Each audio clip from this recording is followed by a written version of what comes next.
Assalamu alaikum. Thank you everyone for giving me the chance to present today to you. My name is Abdulelah Habib.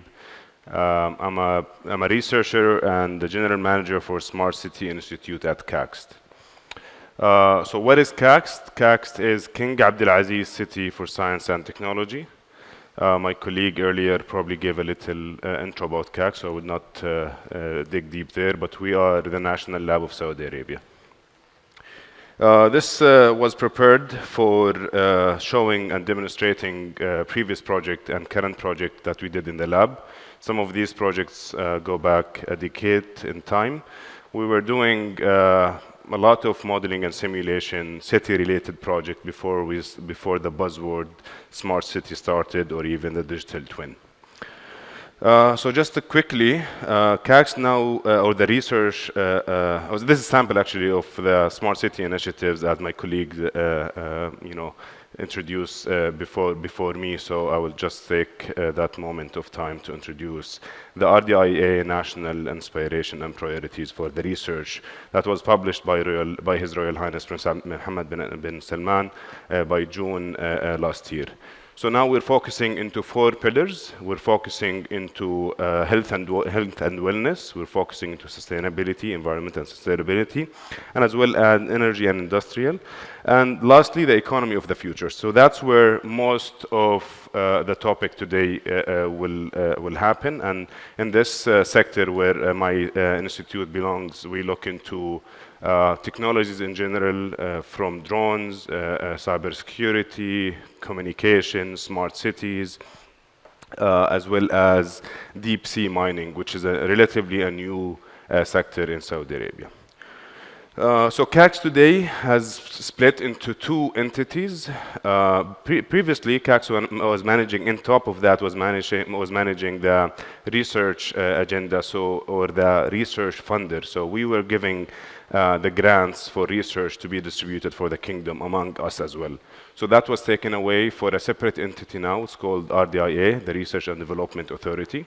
It still sits in the same campus. We still share the same chairman, but now it's a separate effort. So we get our fund from the RDIA, from the authority, as well as we have our own separate fund. So KACST itself now, it consists of 2 main entities. So we have a senior vice president for research and a senior vice president for the innovation or the science and technology park. So we share the same campus. KACST today is 3,300 employees.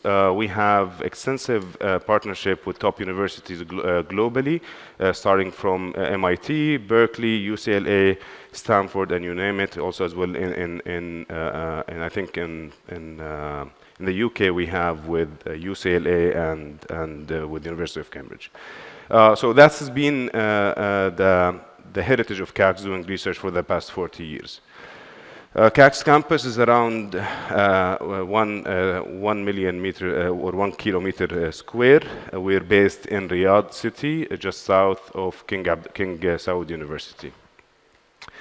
So when it comes into smart city, we're doing research in the past, I would say, 15 to 20 years in multiple sectors. I will start with the policy sector, and I'm demonstrating our collaboration and our projects within the policy and regulation sector for smart city. So that's mostly empowered by our collaboration with the World Economic Forum. So we hold and we host C4IR Saudi Arabia. C4IR is a joint initiative between governments and the World Economic Forum. So that center started, I think, 2019. Some of our members are managing some of these projects within the center. This center has multiple collaboration. One of the alliances is the G20 Global Smart City Alliances that we play heavy role in.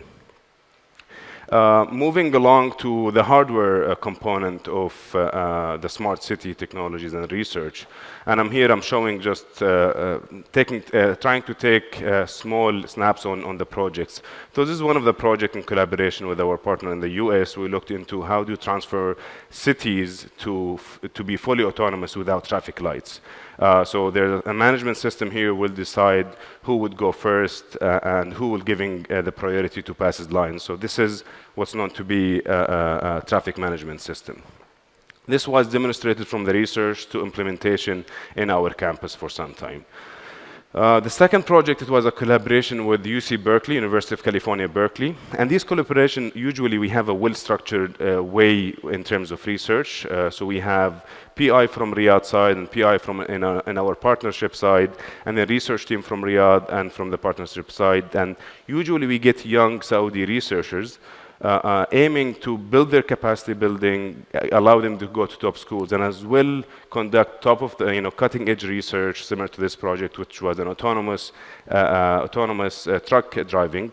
This project I think started on 2017 and still going, but what we're demonstrating here is a man-driven truck at the beginning of the plateau, and then we can I think demonstrated up to 5 trucks to be followed, especially for highway transportation between cities. So this was sort of a technology demonstration and technology transformation to Riyadh, and it was demonstrated in Riyadh. One of our collaboration with Boeing, and Boeing have multiple research centers globally. One of them is in Riyadh. So Boeing, the military activity, and as well as the civilian activity. And here we're demonstrating a dashboard for the Riyadh city. This was built to be demonstrated for LEAP, I think the second LEAP last year. It was built in under 30 days just for the focus on demonstrating capacity and what we can do in terms of research. So most of these applications use synthetic data. Sometimes if we have access to real data, we'll be integrating them. But what we're trying to show to stakeholders that we are able to do some kind of cutting-edge research, sometimes of demonstration, sometimes even real-time analysis for data analytics. Here we see a sample of visualization for cities. For example, you can see how many towers, communication towers are there. You can look into what's the closest healthcare center to this neighborhood. And you can as well follow a transportation model that we have roughly tried to build at that time. Moving into more of less hardware stuff, this was a project that I led from, I think, 2020 until it's still a slightly ongoing project. So here we have looked into satellite data and what we can help cities in terms of satellite data. We have been gathering satellite data for quite some time, and what we were able to achieve, and this is an integration, and what I love about this kind of research, it's a multidisciplinary research, so you need computer scientists, you need GIS experts, you need engineers to work with you, and what we have demonstrated here is we trained AI models to detect whatever interest here. So for example, here you could see building detection, car detections, road detections. We even took this further, and we counted palm trees in the region of Al-Hasa, which is, I think, roughly it was more than 2 million palm tree.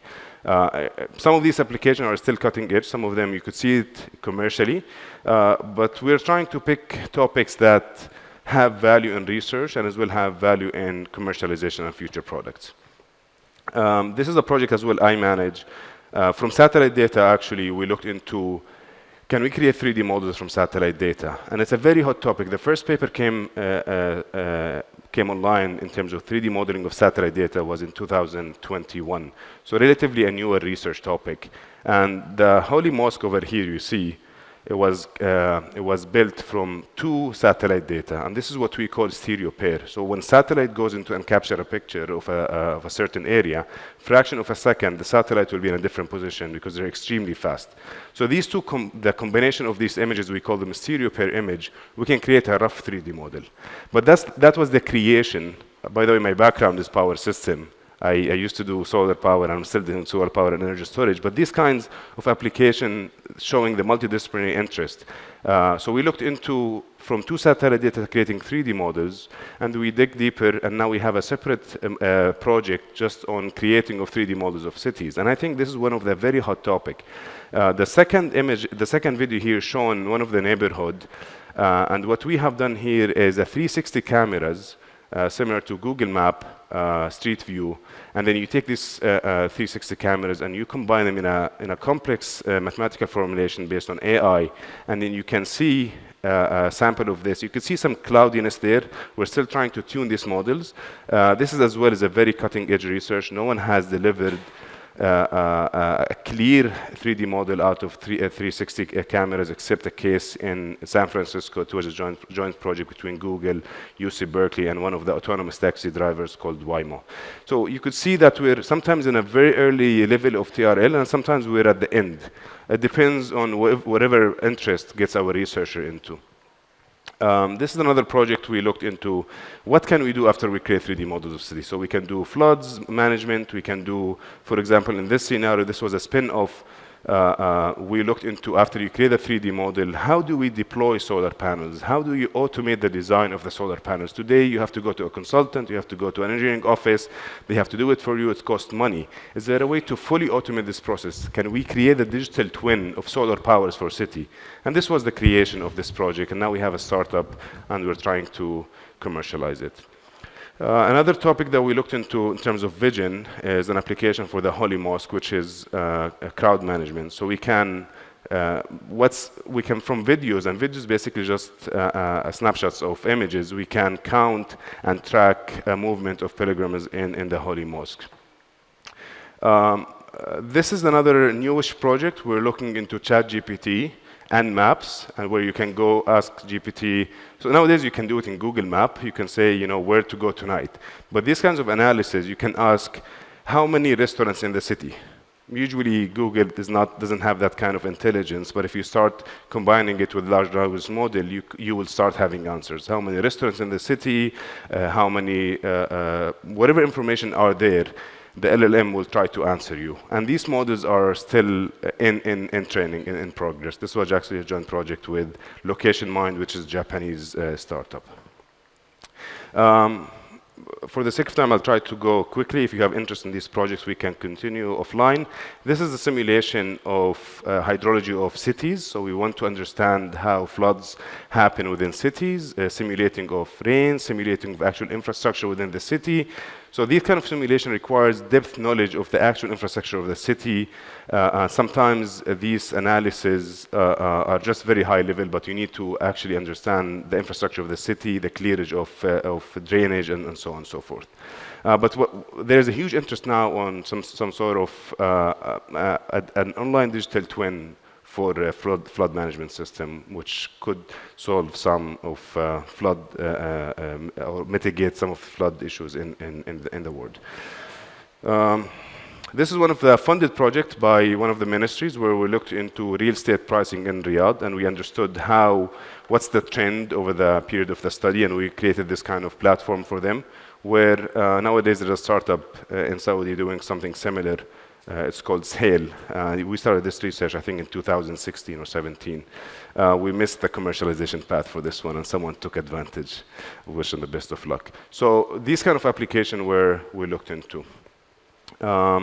This is, again, similar to the dashboard, but this is with the focus of health and environment. So you could see, based on sensors on the ground, what's the quality of life, where some areas are having, probably less air quality indices compared to other parts of the city. This is as well the same topic. Now, let me a little bit just brief you on what's going on in terms of commercialization at the entity.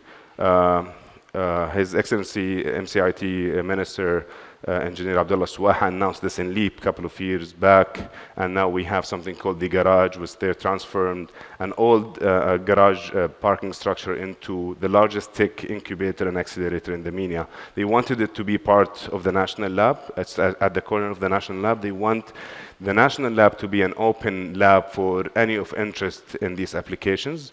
The startup that I mentioned earlier is hosted there, Optimal PV. And if you're ever in Riyadh, I encourage you to come, drop a visit, request a meeting, and they will be happy to take you a tour of the national lab.